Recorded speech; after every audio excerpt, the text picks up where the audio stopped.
여러분, 국민연금이 대손실을 기록을 했다.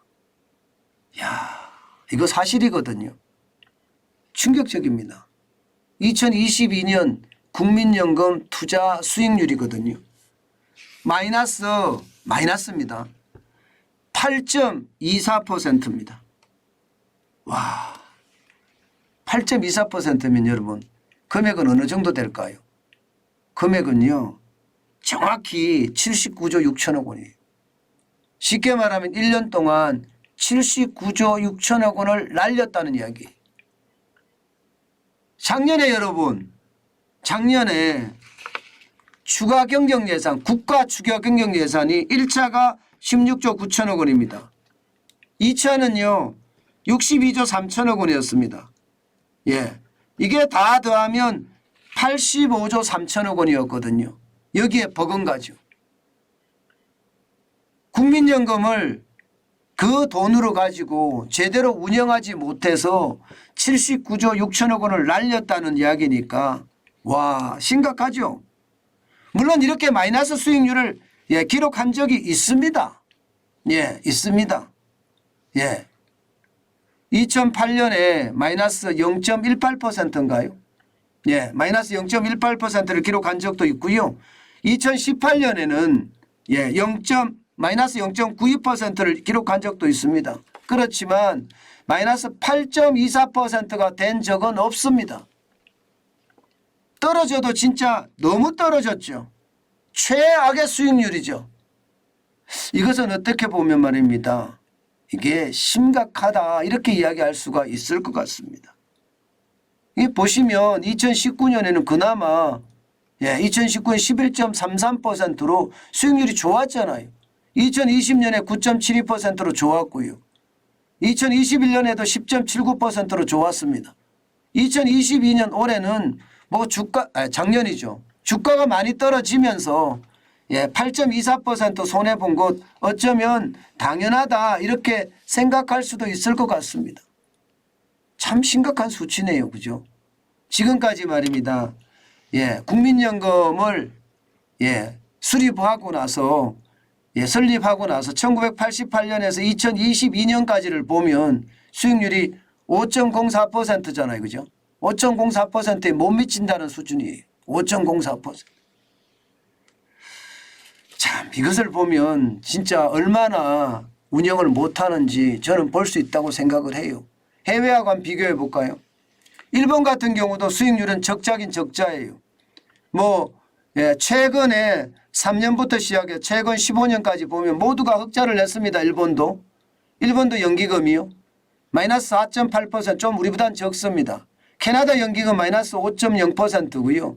한국은 8.24% 제가 말씀드렸죠. 8.24%고요. 노르웨이는 마이너스 14.1%입니다.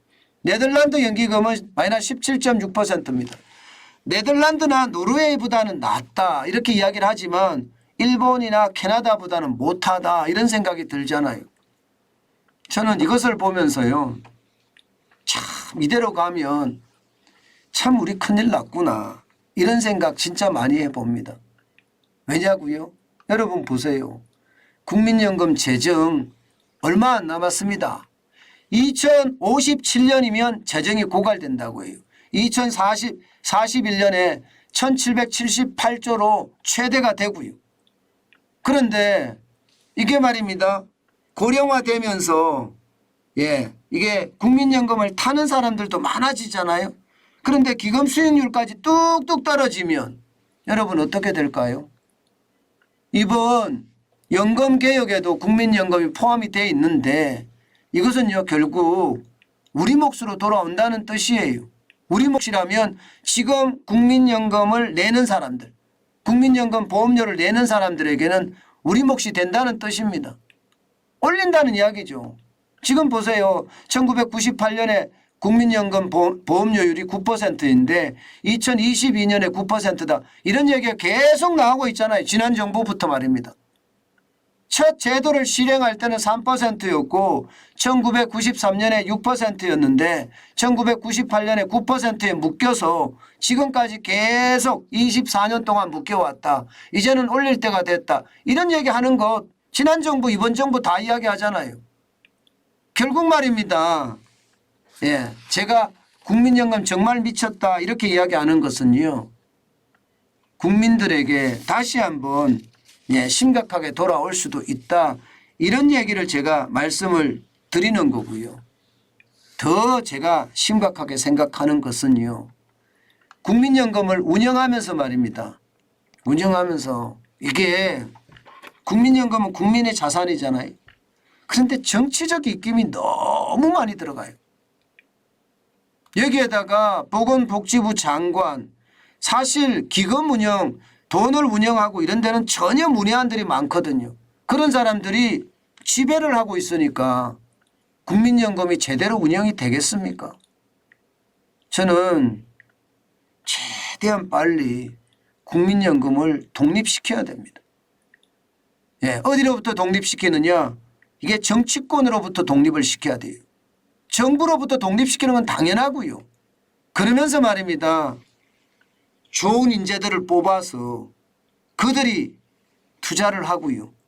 또 그들 좋은 인재들에게는 인센티브를 많이 줘서 그들의 어떤 역량을 발휘하게끔 만드는 거 저는 굉장히 중요하다고 해요. 생각합니다. 실제 시장에서 이야기 들으면요. 국민의 재산을 가지고요. 투자 전문가들이 투자 연습을 한다. 이런 표현까지도 쓰고 있습니다. 투자 연습이요. 우리는 국민연금을 내면서 고생고생해서 내거든요. 그런데 투자 연습을 한다. 이런 말이 나오는 것은 심각한 이야기거든요. 왜 투자 연습에 대한 이야기가 나오느냐. 워낙 연봉이 싸니까 연봉이 짜니까 여기서 말입니다. 투자를 해보고 안 되면 말고식. 그리고 어느 정도 익히면요. 연봉을 많이 주는 외국계 회사로 가버립니다. 그러니까 이것은 아니잖아 이런 생각을 할 수밖에 없잖아요. 결국 애국심이 호소할 수 없거든요. 돈이라는 것은 돈으로 막아야 됩니다. 그런 차원으로 본다면 투자의 전문가들 제대로 뽑기 위해서는요. 정치권이나 정부로부터 독립이 돼야 되고요. 그러면서 오로지 투자 수익률을 어떻게 낼 것인가 고민하는 그런 기금으로 재탄생해야 된다고 생각을 합니다. 뭐 스튜어드 코드십이나 이런 걸 가지고 기업들을 핸들링 하려고 기업을 자기 손아귀에 넣겠다 이런 바보 같은 생각하지 말고요. 오로지 어떻게 투자하면 수익을 더 많이 얻을 것인가 이것을 고민하는 그런 기금. 그렇게 되면 국민들에게 보험료율 부담도 줄어듭니다. 수익을 많이 낸다는 것은 그 어느 때보다 중요한 요소라고 생각을 하거든요. 저는 윤석열 정부가 그 어느 때보다 말입니다.